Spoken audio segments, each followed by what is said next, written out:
Welcome to RizPod episode number 19, almost 20. How to maximize virtual event ROI. So, ultimately, first tip for maximizing virtual event ROI, go back and listen to the previous 18 episodes.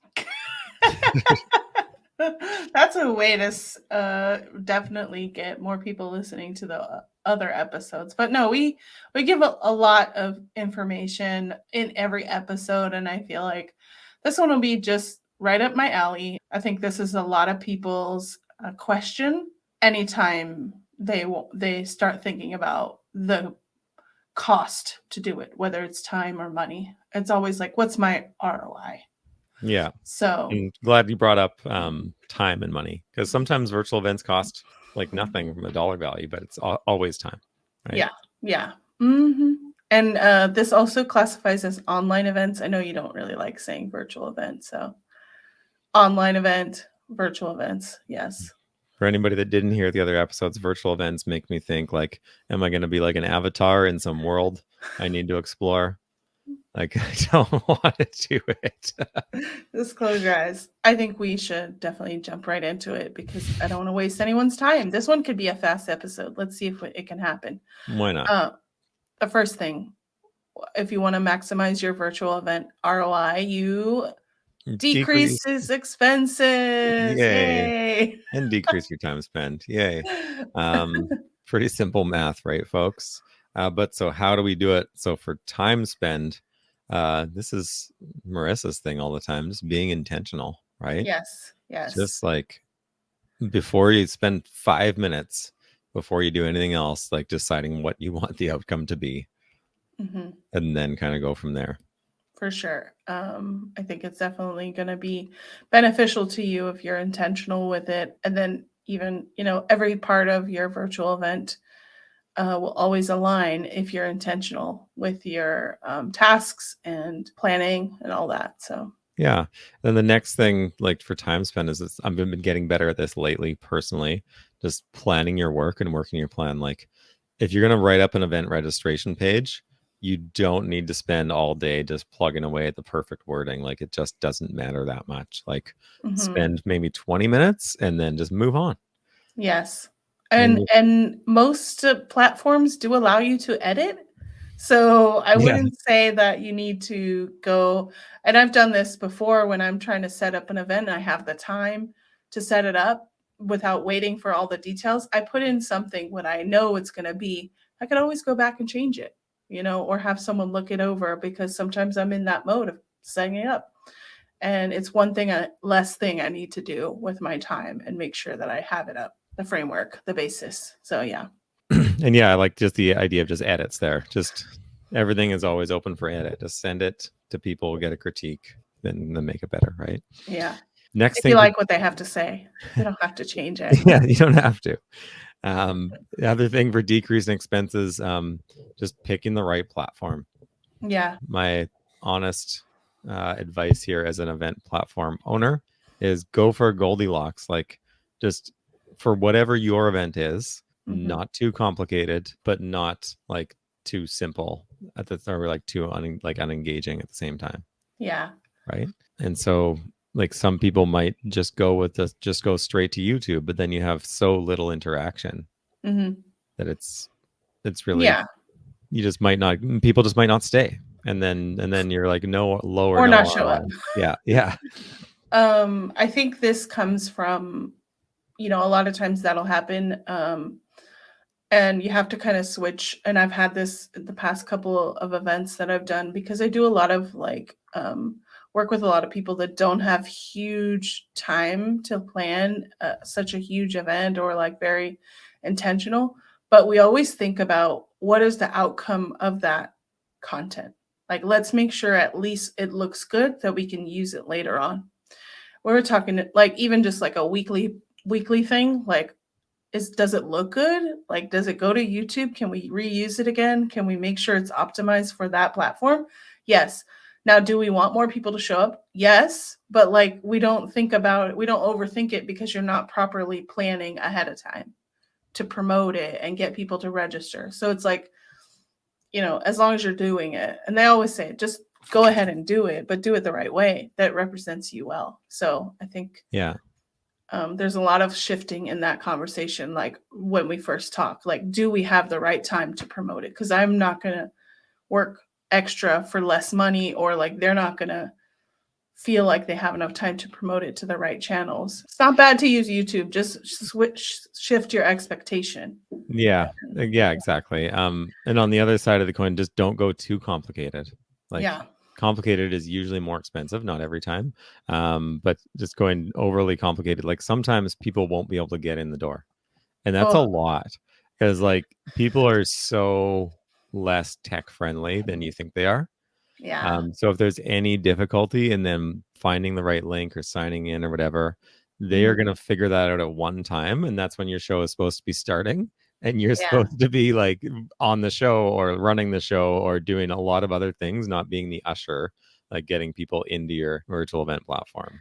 That's a good analogy, not being the usher or the doorman, like Yeah. come on in. And I think people get sold to, no offense to salespeople, because we're both salespeople, without really understanding the, again, like how much time are they going to need to get people onto a platform? Or do they have someone that's going to be able to guide them? Is their audience older or in different countries? I've had this with an event, and they were like set up on one platform.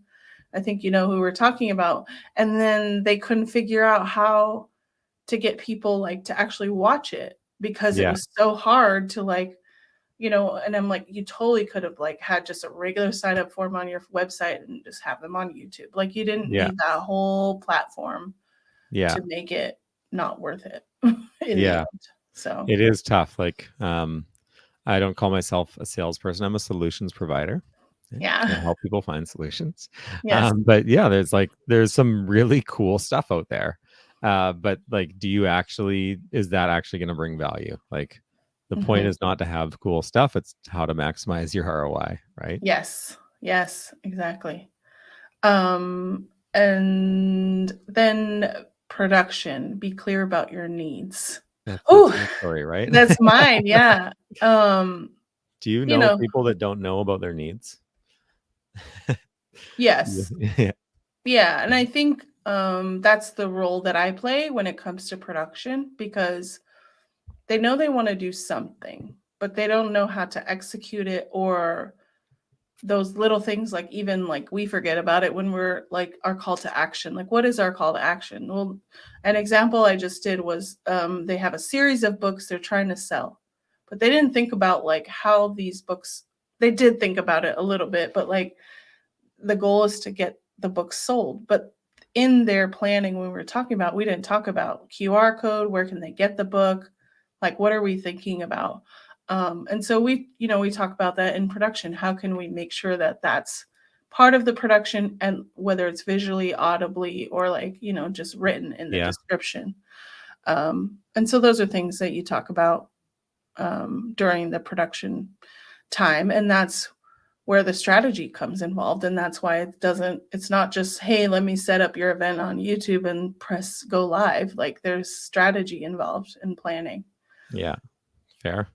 Um, yeah, finally, just being a little bit creative to decrease your expenses. Some people that we've worked with before like to help promote their events. Mhm, They'll use like community partners. So basically, mhm, just means that for other people in the community they're kind of aligned with, they always share their events, and the community partners share their events. And so it's just mhm. like a way to just kind of amplify their voices without actually like in having to spend more on ads, etc. Yeah, and don't do it last minute Yeah. because you're not going to get people show up. Yeah. But yeah, I think that's a good strategy for collaboration. And you have to do both. You can't just ask people to share your stuff and then not do that for other people. So it's a good way to be creative and reduce and decrease your expenses. Fair. Vignette. So next, the side, obviously, the bigger side is how do you increase revenue? You can only cut so much, and eventually you hit bone, right? Mm-hmm, mm-hmm. Ooh, And that hurts. ew. So One of my professors always used to say that. It was awesome. But to increasing revenue, it's like it's unlimited upside potential, right? Mhm. Number one way, sponsorship, right? Yeah. To dive into sponsorship a little bit, just like giving all the price level options you can possibly imagine. Mhm. And so one of the ways like with this is just like you can just like an idea board, like or like a swipe file, just like you can go around on the internet and just search like sponsorship options for different events. And like Mhm. you can easily find some PDFs they've put together and just like browse through like there's so many different ways you can charge people. It's Yeah. fantastic. And the more ideas you have, the more people are going to give you money. Yeah, and I think people think, one idea that we've thought about for the smaller business owners, more not huge events, is doing a name segment like this segment recap is brought to you by Buzzit Events, or something like that, and it's like, okay, that's simple. You hear the name. We might not know how to quantify the ROI until people sign up or there's a call to action, but there's name recognition there. Yeah. That's one simple example, and I've If used you, it on many different projects. if you ever do the intro for us, it better be better than that. Okay. Okay, just give me Buzz a it up, script. man. um, yeah, and then just like different like level options, like all the way like right down to the bottom. Like some Mhm. people will want to do it just to get their name on the bill somewhere, and maybe they just don't care, right? That's a Maybe strategic partnership sponsorship. yeah, maybe some people will just want to get the link on your website as they want to just build that authority online, right? Mhm, mhm, Uh, Otherwise, just if you have a lot of detail about the people that are going to be coming to your event, share as much of that as possible mhm. to help sell those sponsors, because nobody really wants to put up a billboard these days and just kind of hit anybody, right? Yeah. The more detail you can be, the more kind of targeted, the more value. The thing is, it's there because I'm still working with some people that are very traditional in the sense of like their marketing efforts, and like they have the money, like they're spending thousands of dollars on like display ads on web, right? Which is like, ugh. Like it's hard to like quantify that really. Oh look, it's my ad showing up, cool, but like what is that ROI? But it's such a proven thing for like maybe 10 15 years, and now like virtual events are coming up and there's opportunity, so there's money there. You just have to be very stern and clean in like what you're offering, right, and make it make sense um, from a cost perspective to the people. Right. Yeah. Show them that ROI. You get your ROI. Bang. Next thing is just sharing. Like sometimes a ton of events do this, obviously, right? Sharing the Mhm. registration list with their sponsors. Yeah. You click that registration button on Eventbrite. It's like, I agree that all this information will go to everybody. And worst case scenario, that person can unsubscribe if they really are mad about it. There's not a lot of people that know if you're putting in your email somewhere, you're gonna get something Yeah. from someone, Yeah. right? It's So coming. there's no like, oh my God, why did I get that? Like, you put your email in there, Yeah. So um And then another yeah. thing like that, which I think is good, like one of the things with registration, like one of the best way to increase your registration is to have less questions on your registration form. Oh, Uh, but once people are into the event, if they get excited, they might be more willing to fill out polls than they would on the yes. registration form. And it can seem like interactive and fun, and it's like, oh, tricky. Well, that's actually just like a extended registration form. Mhm. But so you can get a lot more info from people from polls than you might ever get from a registration form without decreasing your reg. Mhm. And so you could even allow sponsors to submit their own questions in there. Like, what do they want to know about the Mhm. audience? Yeah, I think this is one of the biggest things in terms of I just thought about all these ideas when you're talking about this, about registration. That's like so simple, but it's still there. Like, Yeah. why not? Why not do it? Oh my gosh. Anyways, I need my mind is just, I'm on another level right now. Sorry. Like, Not sorry. Yeah. So those are ways to increase revenue through sponsorship. There is another way to increase revenue. Tickets. Ticket sales. Kind of like sponsor sale, like just multiple types. The more you can get out there, the more you're gonna suit the market, right? Do you think that, or have you seen that maybe multiple? Okay, so there's that thing of like too many questions when you're registering, and then there's that downside of like too many options when you're trying to register, like ticket types. Yeah, I've seen it. it It makes depends. It depends if like you have like it depends if they're really differentiated or if they're just like price differentiated with like random wingdings thrown in that people don't know what the heck they mean, right? So I like love that font, by the way. Okay. but like for example, if it was like online, like in-person access versus online access, like clearly I understand the difference between those things, right? And so I might obviously be willing to pay more for in-person access, or maybe like what are some other kind of like big differences, like just like if there's like a VIP kind of zone, like if there is actually like an in-person event and there's like some actual like VIP Yeah. thing happening, right? I think, and it does depend on where you're selling your tickets and event platform, but like make the differentiators between the ticket types the most, like the first things, right? Like Yeah, if I'm deciding between early bird regular and early bird VIP, I need to see like what's the like don't try to list the whole benefits, because then I have to like though yeah, look at side by side or like scroll up and down, like what's the difference, like tell yeah, me what the difference is, like why I'm gonna pay $100 more for yeah, VIP early yeah, bird. Make it easy. yeah. And Because then always, student version, seniors. yes, Right? which is startup founders, business owner. No, there's too many. I think sometimes you want to be inclusive of other people, but you also have to understand your audience. Like, are there going to be a number of students that need to get tickets? Like, is your conference or your event for students? Yeah, Then fair. you have to offer it. Like, you don't have to offer a student discount if it's like targeted towards professionals, Right. you know? Non-student discount. Yeah. Yeah. I'm like, If you're you're not a always getting student. to give discounts towards people, but I'm like, what about people who work for themselves who have less cash flow? Like Yeah.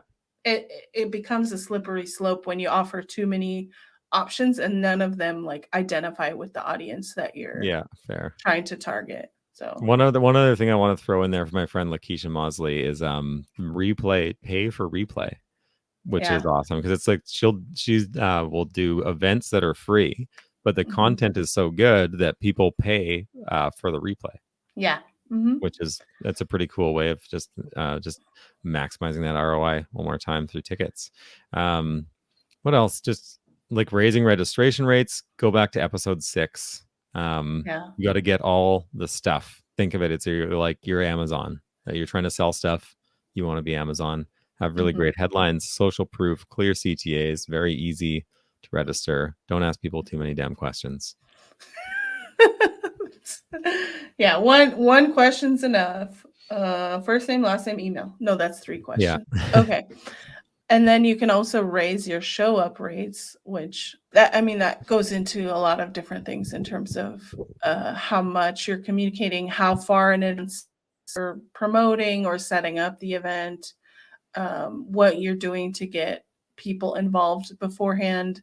I mean, I've even seen like pre-event live content, virtual contents, like in Cool. micro, like Yeah. let's interview this speaker and then have them promote the bigger event, right? And it's like it's pretty cool. I mean, like you have one touch point here and one touch point here, and like, oh, like this is something worth coming to. It's not Yeah. just like that one day. So And something that's super overlooked is just like ease of access. There's a lot of event platforms out there, not Buzzit, that are not mobile friendly. And then so yeah. like if people are not at their desk, they're probably not going to show up, and that's about half the time. Mm-hmm. So Yeah. How just many times have you said, "Oh, look at that when I'm at my desktop," exactly. and Yeah. you never do? Yeah. Yeah. because you just don't. Just want to make that Um, accessible. yeah, for sure. It's a big deal. So final section, I think increasing revenue, and unless anybody else has some ideas they want to throw at us about how other ways to increase revenue. So just like post event, after the event. So repurposing content for a billion ways. Check out RizPod episode 12. 21 ways Yeah, 21 ways or more. or more. We don't even know. We didn't count. We're event people. We're not accountants. 3 plus 2 is what? I have no idea. More than I have. Yeah. So like we just mentioned selling replays. I'm just Mhm. making sure to just turn that into a marketing asset. Like you Yes. can save money on marketing by just Mhm.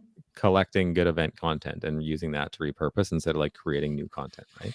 Yeah, I've watched a few virtual events where people are just like, doing it, and I give them a lot of, praise for doing these things, but there's a lot of filler of, okay, let me look here and let me see, are people asking questions? Da, da, da. I'm like, you can't repurpose that. Like, you literally just need Yeah. to present your stuff. I Yeah. get it, but it just doesn't look good. Like, you can't repurpose that. Like, no one's gonna rewatch you trying to find comments in the thing. And I'm just like, no, don't do it. Another thing to increase revenue post event is promote the next event for, oh, I think you put this as the third point, sell extra early birds for next year. Yeah. If This people could just be counted as revenue for that year. Yeah, So, yeah. If people had a great time, like the best, always the best time to get more money from people is ever when they've just had that best experience, right? yeah.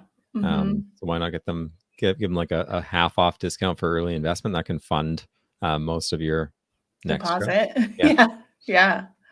I think that's one of the missed points of like a lot of events because they're not, like you said, capitalizing on the energy of like, oh, I just went to this event, I liked it. Like, I'd love a 50% discount.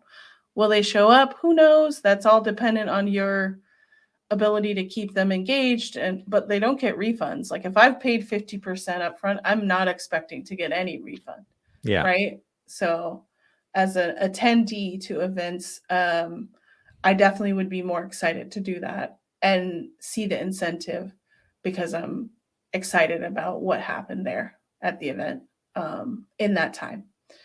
Not next week, not in the next month. Thanks for joining yeah, us. And no, I've already forgot about it, yeah. So And then yeah, final thing, I didn't think just like going back to being intentional, being reflectional. That's not a word though. Screw that up. reflected. Yeah, yeah. Reflecting like, every after each one, just just do a little just recap. Like what went right, what went wrong, what can we change next time? Hmm. How do we increase that ROI? Hmm. Yeah, it's very essential for all of the event planners to do this because, as an event planner or, think someone thinking about events, I'm always thinking about what's next, right? Like right after. As a attendee, I want to attend because it was so fun. But as a planner, I want to start planning for the next one, even if it's next year, because it's fresh in my mind. And I know that this was something that I could change. Very much so. Be intentional, plan your work, and work your plan. That's the overarching idea about how to maximize your virtual event ROI. Got it. And And so where can people find out more, Marissa? Where? I was just about to ask you that question. Go to rizpod.live. That's rizpod.live. And we will have all the information there, and you can listen to or watch past episodes. Awesome. Thanks everybody. Thank you. Bye. Bye.